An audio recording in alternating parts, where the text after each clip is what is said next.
Today is finally the day the presidential nominees have made It is their decision final day in America, and we are taking a look at the presidential race. After a long, contentious presidential race. En ce jour d'élection, Donald Trump et son équipe de campagne étaient réunis à la Trump Tower. Le soir des élections, ils étaient persuadés qu'ils allaient perdre. À 17h, ils recevaient les premiers résultats. Quand on a reçu les premiers résultats des sondages de votants à 17h01, on s'est pris comme un coup dans l'estomac. État après État, il était si loin derrière que j'étais certain qu'il allait perdre. Les sondages des votants ne trompent pas. On allait être écrasé dans le Michigan, en Pennsylvanie.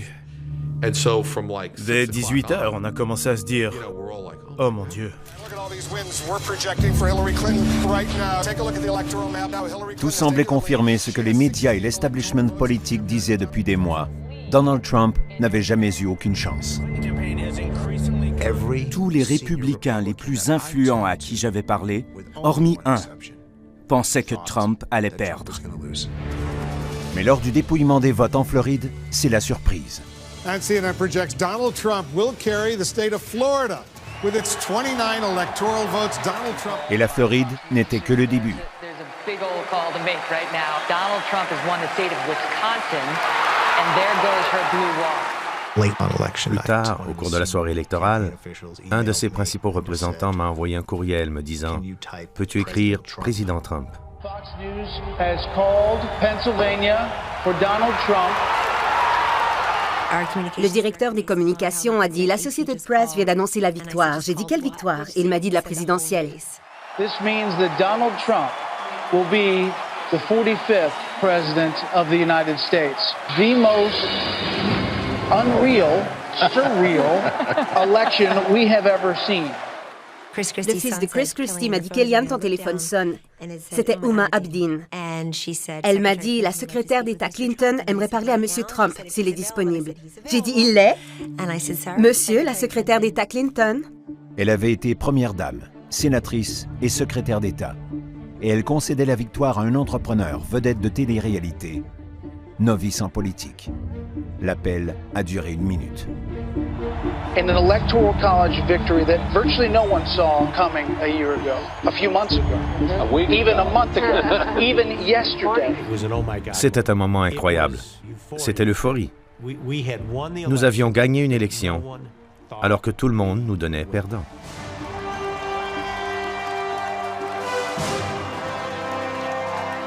Peu de temps après, sur la musique du film d'Harrison Ford Air Force One, le président élu faisait son apparition à la célébration de sa victoire. Même pour lui, c'était un poids qui pesait lourdement sur ses épaules de se voir élu président des États-Unis. Plus jamais vous ne verrez quelqu'un comme lui. Il a défié tous les codes politiques, comme personne ne l'avait fait auparavant. It's my honor. It was an amazing evening. It's been an amazing 2-year period. And I love this country. Thank you. Thank you very much. C'était un dénouement sans précédent. Durant plus de 17 mois, Donald Trump avait brisé presque tous les codes de la politique américaine. Il restait à savoir s'il allait gouverner de la même manière qu'il avait fait campagne. Trump reste Trump. Il faut oublier cette idée qu'il va se transformer en quelqu'un d'autre. Les gens n'ont pas voté pour ça. Ils ont voté pour Trump, pour ce qu'il est. C'est ça qu'ils veulent qu'il soit. Et personne ne peut le changer. Il réussira ou échouera en étant Donald Trump. Donald Trump has broken the rules of what it means to be president. What Trump are we going to see, do you think? Going to constantly have rules that are broken in my way or the highway. President Trump is very much a wild card. If we're caught a political earthquake, an unraveling of the system, or even a revolution, he's come to Washington. La présidence de Donald Trump est le fruit de ce qu'il a semé tout au long de sa route vers le pouvoir. Il a redéfini ce que signifiait être un candidat sérieux à la présidence dès son annonce aux primaires. Je me souviens avoir regardé son annonce. J'avais bien ri, je voyais ça comme un divertissement, comme bien des gens. À Washington, on entendait presque les gens rire. à l'idée que cette personne pouvait être une menace crédible. Il avait plus l'allure d'un personnage de bande dessinée. Il a fait exactement le contraire de ce que tous les candidats avaient fait avant lui.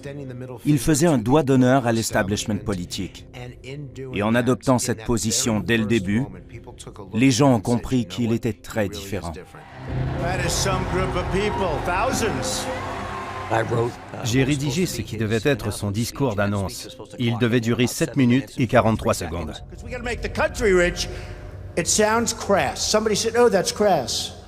It's not crass. We got 18 trillion in debt. Après les 3 ou 4 premières minutes, j'ai compris qu'il ne suivait pas le discours que j'avais rédigé. Il a fait son propre discours qui a duré 45 ou 48 minutes. When Mexico sends its people, they're not sending their best.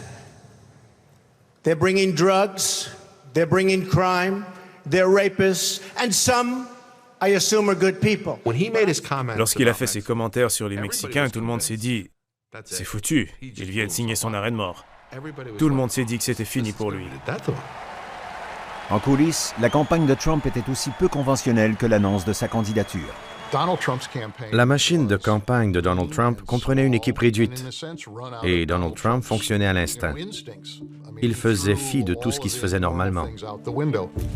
Corey Lewandowski, un conseiller politique peu connu, était son directeur de campagne. Lorsqu'il m'a proposé d'être son directeur de campagne en janvier 2015, il m'a demandé quelles étaient selon moi ses chances de gagner les primaires républicaines. Je lui ai dit 5 %. Il m'a dit 10 %. Alors j'ai dit 7,5 %. Il travaillait 50 étages sous le penthouse de Trump à New York. Les bureaux se trouvaient dans les locaux où l'émission The Apprentice avait été tournée. Tout l'équipement de tournage et les décors avaient été retirés. Au plafond, les tuyaux étaient apparents. C'était très dépouillé. Et il y avait des affiches de Trump partout sur les murs. Trump avait choisi comme principaux conseillers ses enfants. Et pour gérer les affaires en coulisses, il avait choisi son gendre, Jared Kushner. C'est une affaire de famille. Ivanka, ses frères, Eric et Don fils, et l'époux d'Ivanka, Jared, étaient les conseillers spéciaux vers qui Trump se tournait. Le mot d'ordre de la campagne était le suivant: laissez Trump être Trump. Je comparais mon rôle à celui d'un jockey sur un excellent cheval de course, comme American Pharoah. Mon rôle consistait à guider ce cheval dans les virages et à lui mettre des œillères tout en le laissant courir. Et il a suscité la controverse dès le départ. Dans l'Iowa, alors qu'il était interviewé par le sondeur républicain Frank Luntz. Lui et moi avons abordé le sujet de John McCain parce qu'il s'en prenait à lui. Et selon moi, c'était gratuit. He's not a war hero. He's a war hero. 5.5 years. He's a war hero because he was captured. I like people that weren't captured, okay? I hate to tell you. Do you agree with that? He's a war hero because he was captured. Je n'arrivais pas à croire qu'il avait dit ça. J'étais sous le choc. Tout le monde dans la salle se disait « Et voilà, il est fini ». Folks, I want to make America great again. We want to get down to brass tacks. We don't want to listen to his stuff with being politically correct and everything has... We have a lot of work to do. Lorsque M. Trump est descendu de la scène, j'ai voulu lui parler en privé. Je lui ai dit, il faut réparer cela en faisant des excuses. Donald Trump avait compris des choses que je n'avais pas comprises sur les Américains. Il m'a dit, non, vous ne comprenez pas. Trump a refusé de présenter des excuses. Quand j'ai compris qu'il était prêt à jouer quitte ou double avec ses commentaires et à se battre pour défendre ses convictions, je l'ai suivi. J'étais avec lui, prêt à le soutenir. Don voyage. Trump is toast after insult. And everything erupted after this. Virtually every Republican criticized Trump for... Cet extrait est passé en boucle partout pendant 48 heures. Mais il va survivre. Il survivra aux murs, aux Mexicains et à tout le reste. Ce qui ne tue pas rend plus fort. Et Donald Trump en est la preuve. The biggest event to date in campaign 2016 is now. Candidates taking the stage. Donald Trump gearing up for the crucial first 2 semaines plus tard, le premier débat républicain avait lieu à Cleveland. Businessman Donald Trump. Il affrontait ce que les dirigeants républicains qualifiaient de meilleur groupe de candidats depuis une génération. It is 9 p.m. on the East Coast and the moment of truth has arrived. On sentait chez les autres candidats un excès de confiance. Ils se disaient, on sait ce qu'on fait. Ce type vient du show business. d'Hollywood. Ce n'est que du tape à l'œil. Dès le début du débat, il a dû surmonter un obstacle déterminant. Son passé dans la presse à scandale et ses déclarations choquantes ne risquaient-ils pas de faire couler sa campagne? You've called women you don't like fat pigs, dogs, slobs, and disgusting animals. Your Twitter account Only has Rosie several... O'Donnell. No, it wasn't. Trump ne niait pas. Il disait simplement que ça ne concernait que Rosie O'Donnell. C'était du Trump tout craché. What I say is what I say. And honestly, Megyn, if you don't like it, I'm sorry. I've been very nice to you, although I could probably maybe not be based on the way you have treated me, but I wouldn't do that. Sa façon de faire est à la fois répugnante et complètement authentique. Il reconnaît avoir dit ses horreurs. Il assume. Et certains électeurs se sont dit « Bravo, mec. Tu dis ce que tu penses, tu ne recules devant personne. » Mais Trump n'en est pas resté là. Après le débat, les candidats se sont rendus dans ce qu'on appelle la spin alley. Et Trump a continué d'alimenter la polémique. Donald Trump se pointe, c'est comme s'il avait besoin de cette poussée d'adrénaline avant de rentrer à New York. On aurait dit des moustiques autour d'une lanterne un soir d'été. Toute la presse nationale s'est ruée sur lui. Les gens se marchaient les uns sur les autres, les caméras arrivaient de partout. Je n'avais jamais vu ça. J'avais déjà assisté à des bousculades lors des points de presse, mais jamais comme ça. What's your history with Megyn? I think Megyn behaved very badly, personally. The question about women, you didn't like that? No, I thought it was an unfair question. They didn't ask those questions. Trump can't help himself. Trump ne peut s'en empêcher. Parce que pour lui, toute personne qui remet en question sa bonne foi est une personne qu'il doit décapiter. Et ce n'était que le début. À 3h40 du matin, il a publié un gazouillis.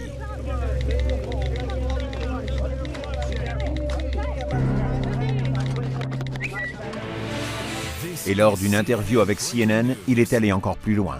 What is it with you and Megyn Kelly? She starts asking me all sorts of ridiculous questions, and you could see there was blood coming out of her eyes. Blood coming out of her wherever. Donald Trump l'attaque et laisse entendre qu'elle lui a posé une question piège parce qu'elle était menstruée. Et sa cote de popularité a grimpé. À chaque étape de la campagne, Donald Trump était heureux de choquer les élites.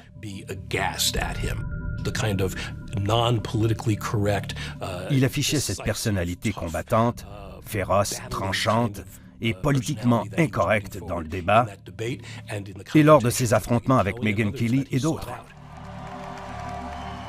Tandis que la controverse des médias faisait rage, Trump sillonnait le pays pour construire sa base. Son avion personnel se garait près des hangars remplis de badauds curieux et impatients de voir la vedette de télé-réalité en personne. Il y avait de nombreuses personnes qui ne venaient que par curiosité, pour voir une célébrité. Ils étaient là pour voir le type de l'émission The Apprentice. Trump est un producteur dans l'âme. Lorsqu'il participait à ces rassemblements, il veillait à ce que la mise en scène soit parfaite. Trump appliquait les mêmes règles que dans son émission à succès The Apprentice. On a pu le constater dès les premiers rassemblements.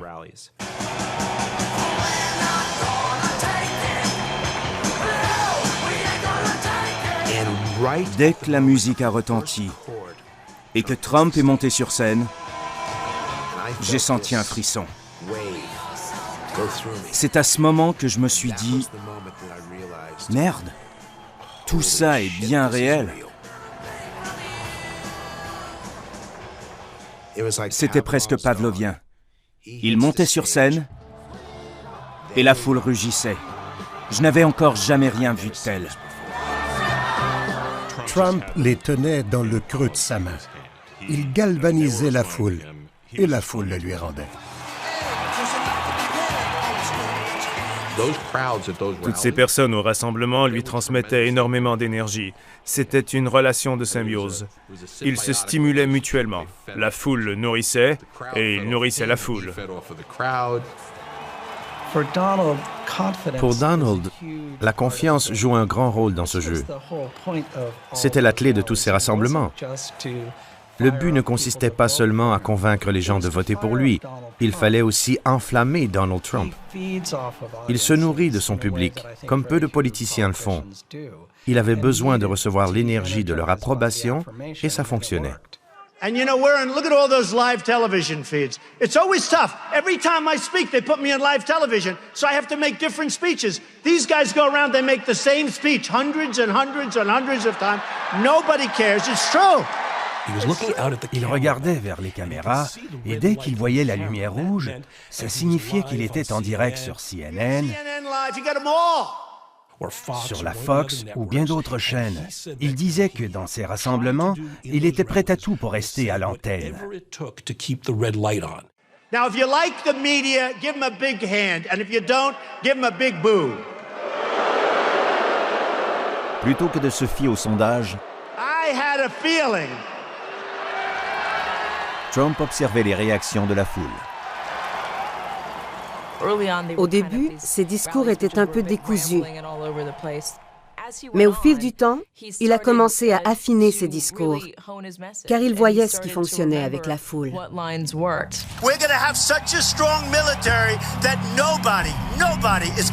Et ce que voulaient les foules, c'était Donald Trump. Sans filtre et en colère. Partout où il allait, il passait les mêmes messages. On en a marre que Washington nous mente.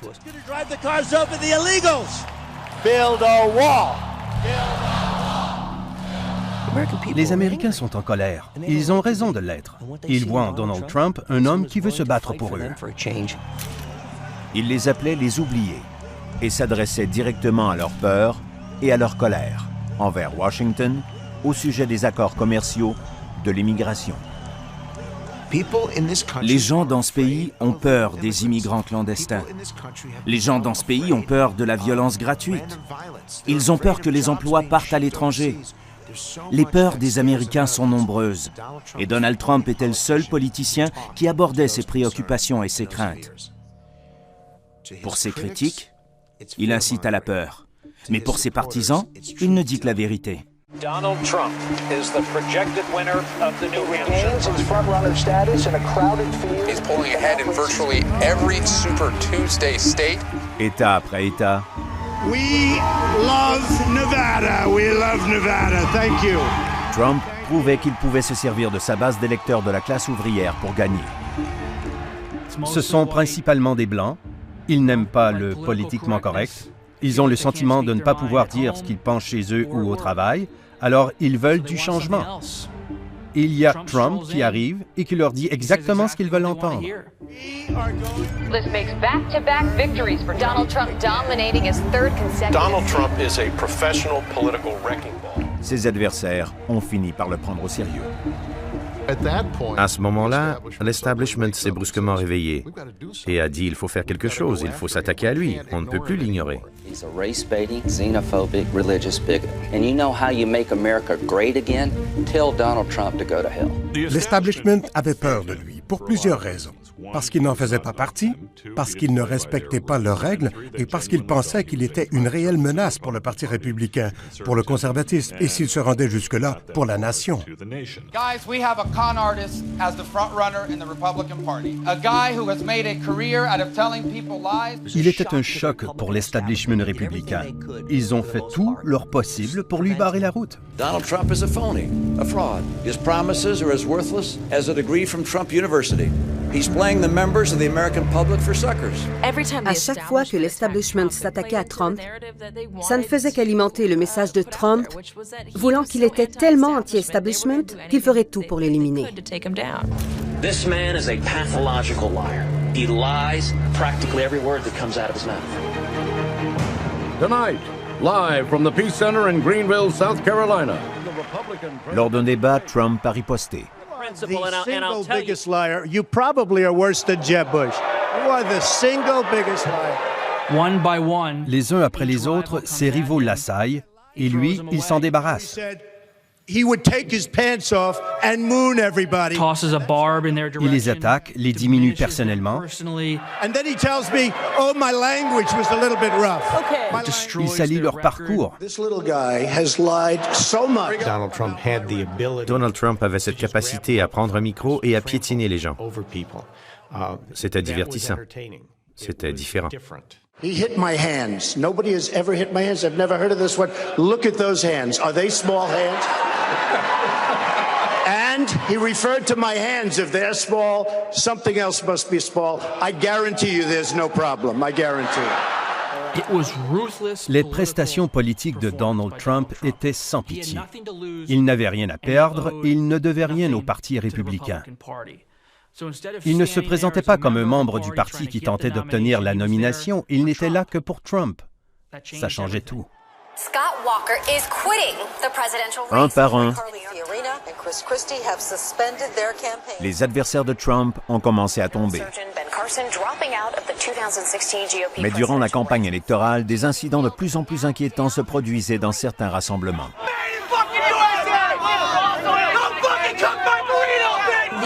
La colère s'est intensifiée au fil de la campagne.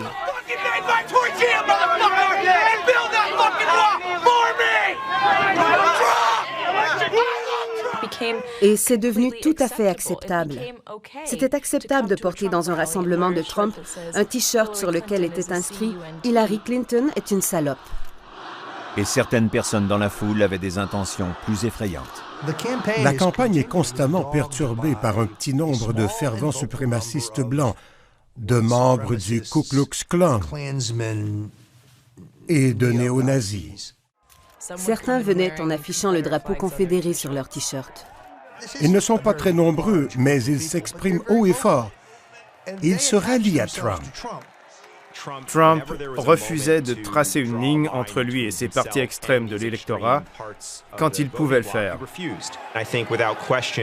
Il ne faisait aucun doute qu'il allait se servir de ces groupes pour tenter de bâtir cette coalition. Il n'a pas fallu attendre longtemps avant de voir les manifestants anti-Trump se pointer lors des rassemblements. There's a guy totally disruptive, throwing punches.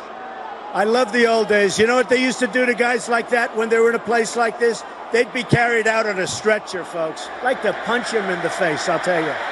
That's true. On commence à assister à des scènes horribles lors des rassemblements avec des manifestants. Certains sont des manifestants non blancs qui se font traiter avec violence par les partisans de Trump. Et Trump semble lui-même inciter ses partisans à s'en prendre aux manifestants.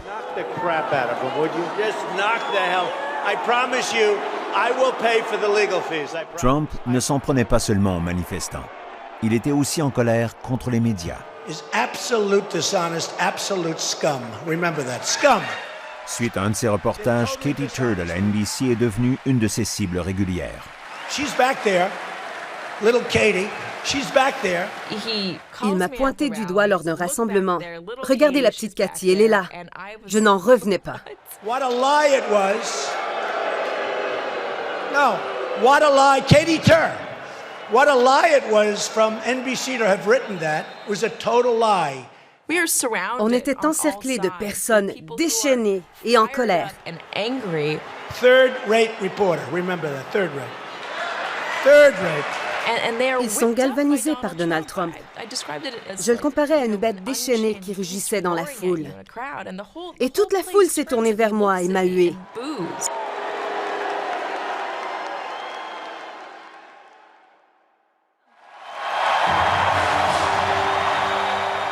En juillet, Donald Trump s'est rendu à la convention du Parti républicain après avoir battu à plate couture les candidats de l'establishment.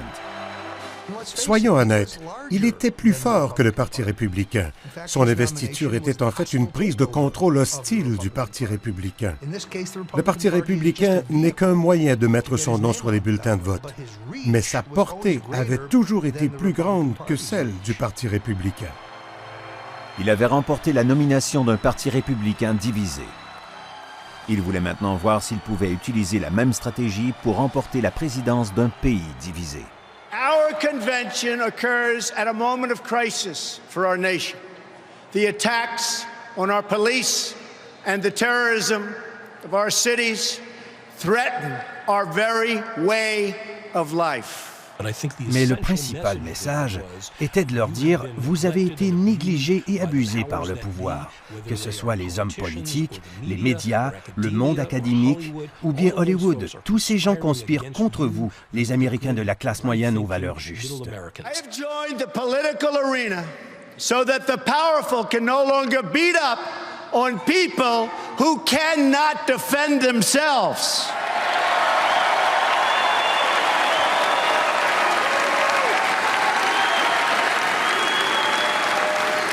Nobody knows the system better than me.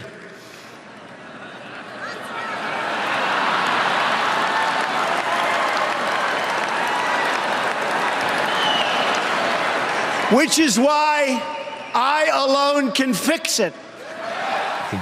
Il m'a simplement dit « Je suis la seule personne à pouvoir le faire. Vous devez me soutenir. » C'est le langage d'un homme fort. C'est le langage que l'on entend dans des sociétés autocratiques.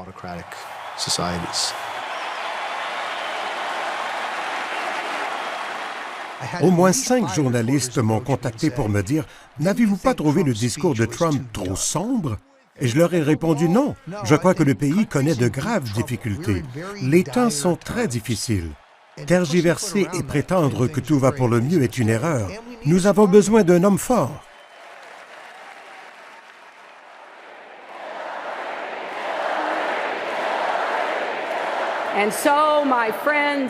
Une semaine plus tard, lors de la convention démocrate, Hillary Clinton acceptait l'investiture de son parti.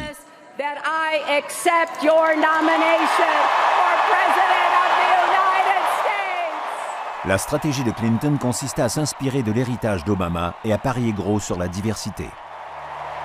Le temps du changement a sonné pour l'Amérique. Il est temps de faire l'inventaire et de réaffirmer les valeurs que portent les Américains. Et cela signifiait s'ouvrir à la diversité. Please welcome Kaiser Khan. Le discours du père d'un soldat américain musulman tué au combat a été un des moments clés de leur stratégie. If it was up to Donald Trump, he never would have been in America. Donald Trump consistently smears the character of Muslims.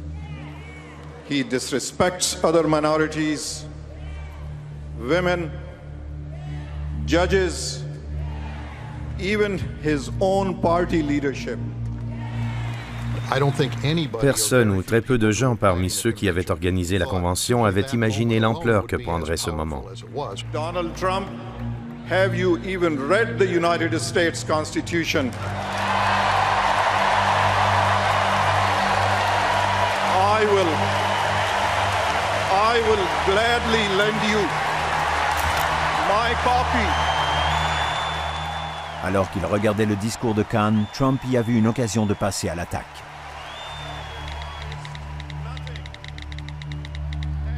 Ses conseillers pensaient que ce n'était pas une bonne idée, qu'il ne devrait pas faire ça, mais Donald Trump ne pouvait s'en empêcher.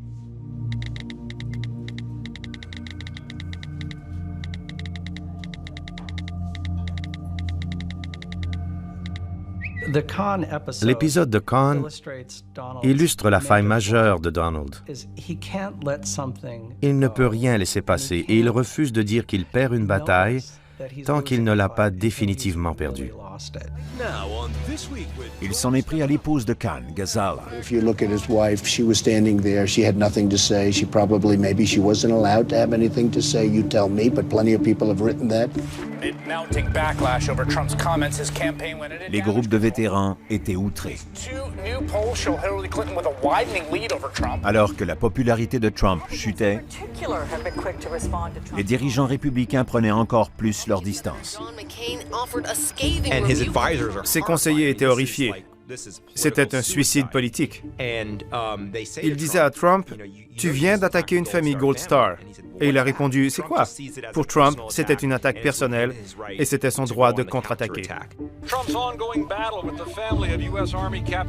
Presque tous les professionnels s'attendaient à ce que Trump opte pour une autre stratégie en changeant de direction.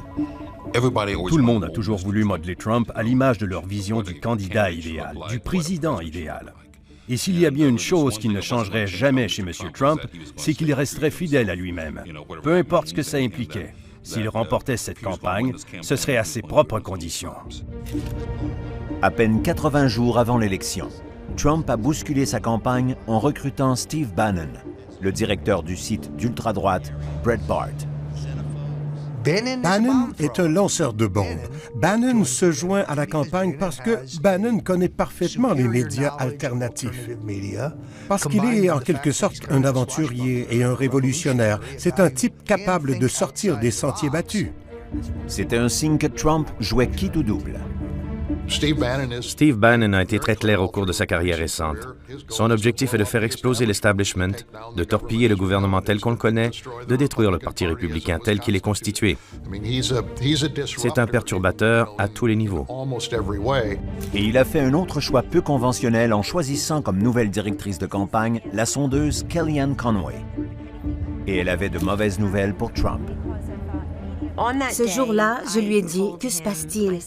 Vous vous présentez face à la candidate la plus malheureuse de toute l'histoire de la politique présidentielle et votre campagne commence à ressembler à la sienne. Il m'a dit non. Je lui ai dit, j'ai regardé les sondages et nous sommes en train de perdre sans aucune raison, vous devriez gagner. Et il faisait face à un énorme défi. Le premier débat présidentiel. As Trump and Clinton get ready to go head-to-head. What will likely be the most watched political showdown in American history. Comme tout au long de sa campagne, Trump était prêt à tout risquer. Il comptait sur son instinct, pas sur la préparation. Il en fait une fierté de ne pas se préparer. Il accorde plus de valeur au talent brut qu'à une approche studieuse. Et il voulait prouver qu'il avait raison sur ce point. Trump s'est moqué de Clinton d'avoir passé autant de temps à se préparer pour le débat.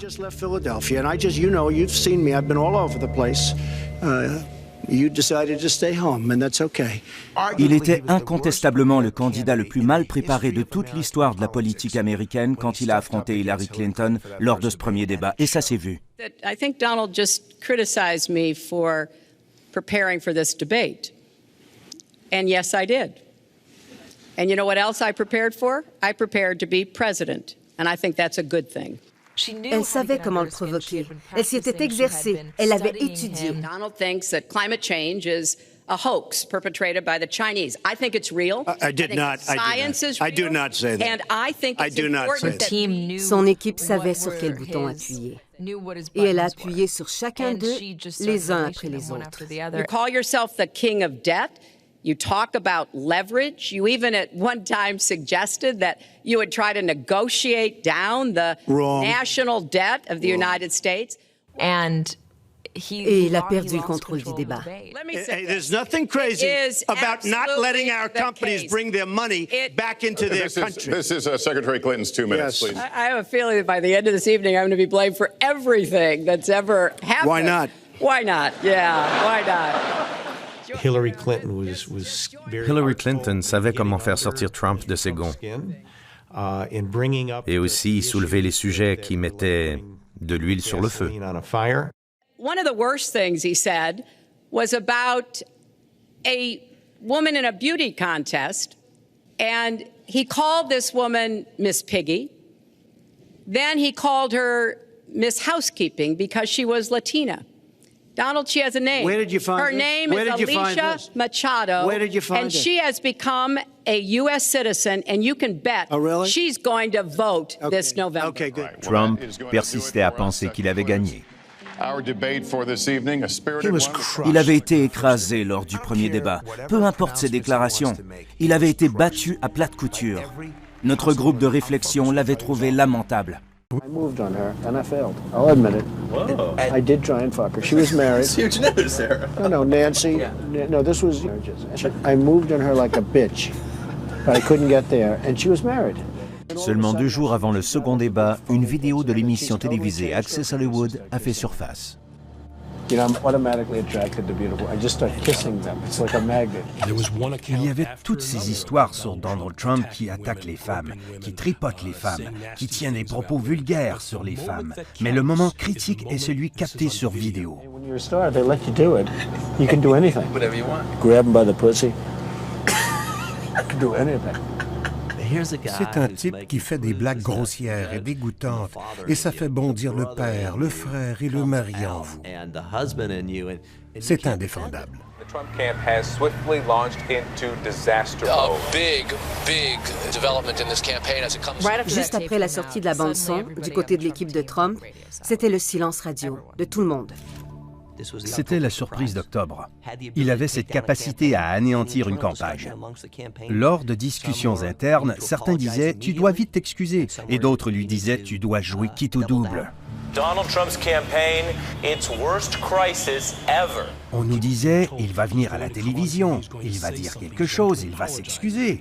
Mais c'était sans cesse repoussé. Et il a fini par se montrer pour présenter une forme d'excuse. I've never said I'm a perfect person, nor pretended to be someone that I'm not. I've said and done things I regret, and the words released today on this more than a decade-old video are one of them. Plus tard ce soir-là, il est allé sur Facebook pour présenter ce qui sont, selon les normes de Trump, des excuses sincères. Mais il est tout de suite repassé à l'attaque. Bill Clinton has actually abused women, and Hillary has bullied, attacked, shamed, and intimidated his victims. Trump reste Trump. Son seul réflexe dans les moments où il est au pied du mur, c'est de contre-attaquer. We will discuss this more in the coming days. See you at the debate. À l'exception d'une ou deux personnes, tout le monde pensait que c'était la fin. Comment pouvait-on survivre à cela? Franchement, quand vous êtes républicain, comment pouvez-vous survivre après avoir dit que vous pouvez attraper des femmes par les parties intimes parce que vous êtes célèbre? Personne ne peut survivre à cela. I think the question now is, how do Republicans down the ballot break away from him? Le lendemain, on l'a vu sortir de la Trump Tower. Pour bien des gens, sa candidature n'était plus d'actualité. J'ai appelé Trump le lendemain de l'épisode d'Access Hollywood. Je lui ai carrément posé la question, « Allez-vous abandonner la course? » C'est ce que tout le monde pensait. Et il m'a répondu, « Costa, j'ai du vécu. J'ai vu tellement de choses dans ma vie professionnelle, personnelle. Tout ça, ce n'est rien.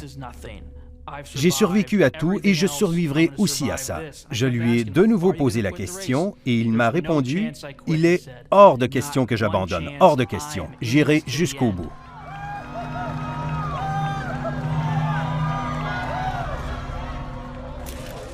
Donald Trump, imperturbable, s'est présenté au second débat présidentiel.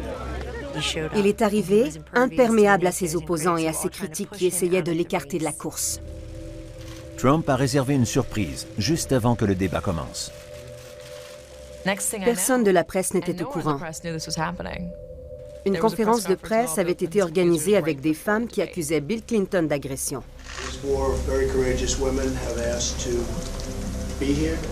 Trump avait convié 4 femmes au débat, des femmes qui accusaient Bill et Hillary Clinton d'abus. Des accusations que les Clinton niaient. Ça a été un choc pour tout le monde. Personne n'avait rien vu venir. L'idée de génie de Trump, c'était de ne pas avoir annoncé que ces femmes seraient présentes. Il les avait conviées à la table et avait dit « Les médias sont invités à entrer juste avant le débat. » Les médias étaient stupéfaits. Jamais ils n'avaient imaginé qu'ils feraient une telle chose. Au fond de la salle se tenait l'homme qui avait orchestré l'événement, Steve Bannon. Mr. Trump may have said some bad words, but Bill Clinton raped me and Hillary Clinton threatened me. I don't think there's any comparison. Son but était de montrer à l'Amérique qu'il pensait certaines choses sur les Clinton, comme bien des Américains. Et le fait qu'il dise qu'il était bien déterminé à confronter les Clinton, sans ménagement ni pitié, ça a beaucoup plu à ceux qui détestaient les Clinton. Okay, thank you all very much. We appreciate it. Mr. Trump, you touched women without their consent. Mr. Trump, why did you say you touched women without consent, Mr. Trump? Why don't y'all ask Bill Clinton that? Why don't y'all go ask Bill Clinton that? Go ahead and ask Hillary as well. En invitant les accusatrices au débat, il a mis le sujet sur le devant de la scène et obligé les électeurs à se rappeler, d'une certaine manière, ce qu'ils n'aimaient pas chez Hillary Clinton. Cette fois-ci, tout au long du débat, il est resté offensif.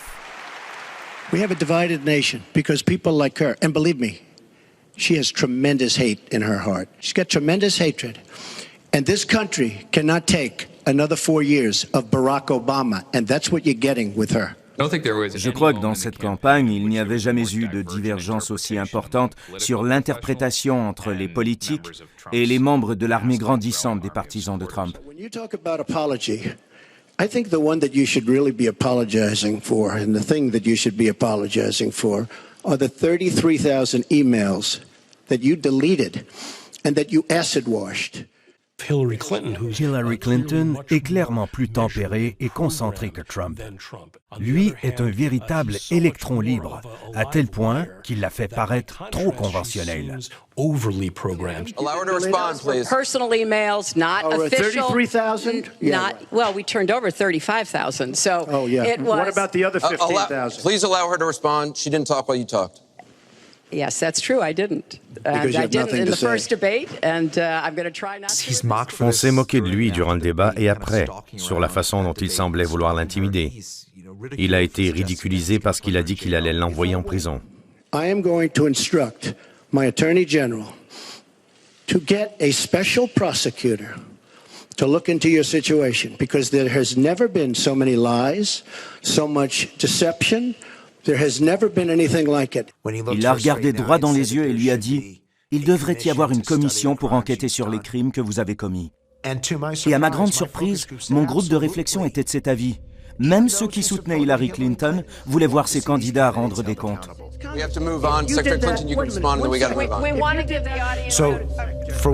Alors que les médias y voient une politique dictatoriale digne du tiers-monde, nos électeurs y voient un candidat qui demande à un autre de rendre des comptes. It's just awfully good that someone with the temperament of Donald Trump is not in charge of the law in our country. Because you'd be in jail.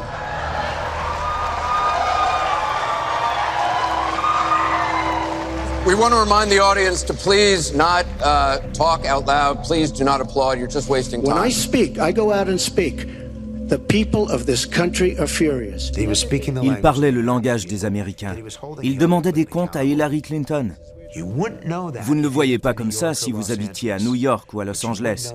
Mais c'est comme ça que le voyaient ceux qui dirigeaient des groupes de réflexion à Columbus dans l'Ohio, à Milwaukee dans le Wisconsin ou à Grand Rapids dans le Michigan. De retour dans la campagne électorale, le message anti-establishment de Trump continuait de résonner. And we are going to drain the swamp. Gonna drain the swamp. We're gonna drain the swamp.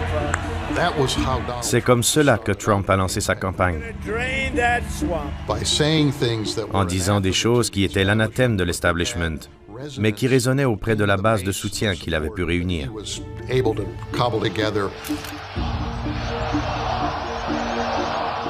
Oui, il m'a peut-être choqué, il est peut-être offensif, mais je suis toujours sans emploi. Je suis en colère de voir les gens traverser les frontières. Je suis en colère que Daesh attaque les gens aux quatre coins du monde. Et vous savez quoi? Je suis toujours derrière lui.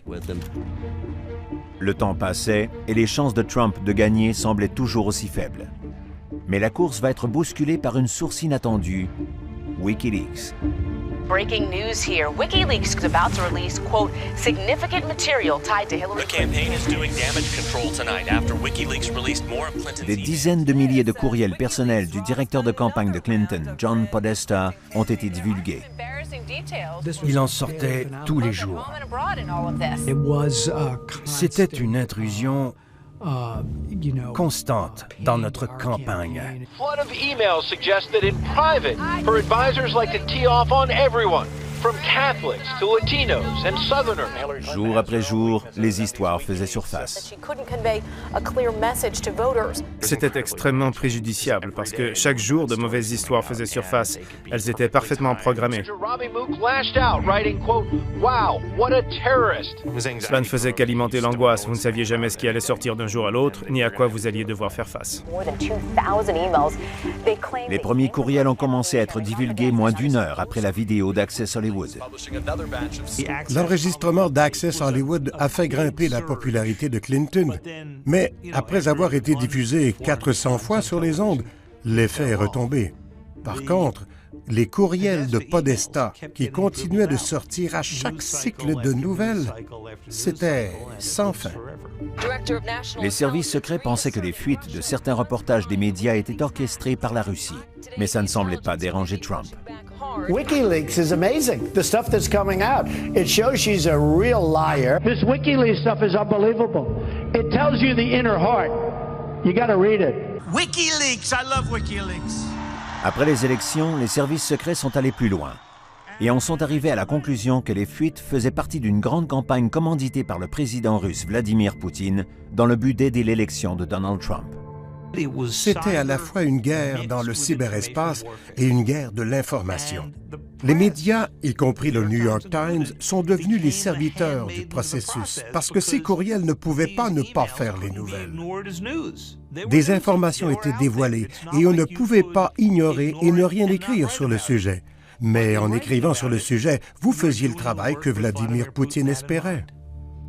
Puis, dans les derniers jours, alors qu'Hillary Clinton faisait tout pour conserver son avance, une autre crise a surgi.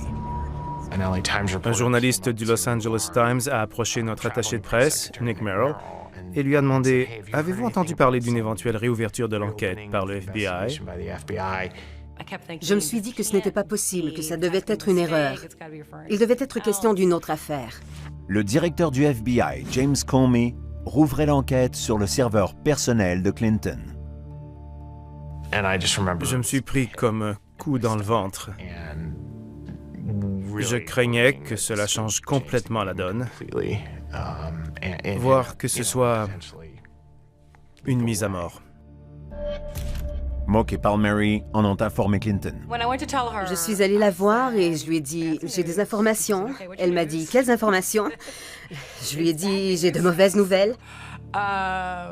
Et elle m'a répondu « Je savais qu'il n'y aurait pas 3 semaines sans qu'il nous sorte quelque chose. »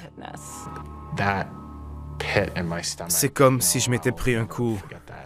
Je n'oublierai jamais cette sensation.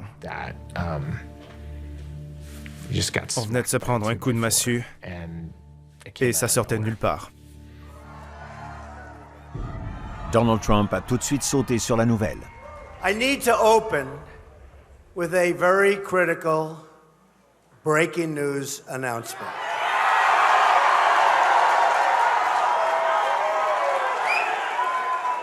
The FBI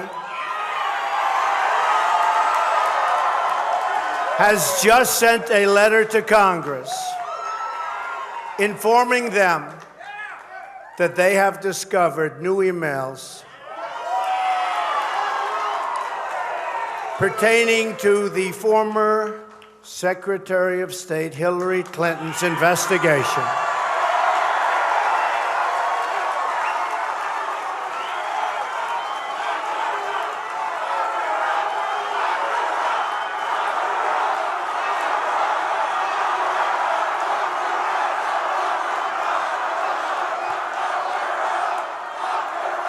And they are reopening the case into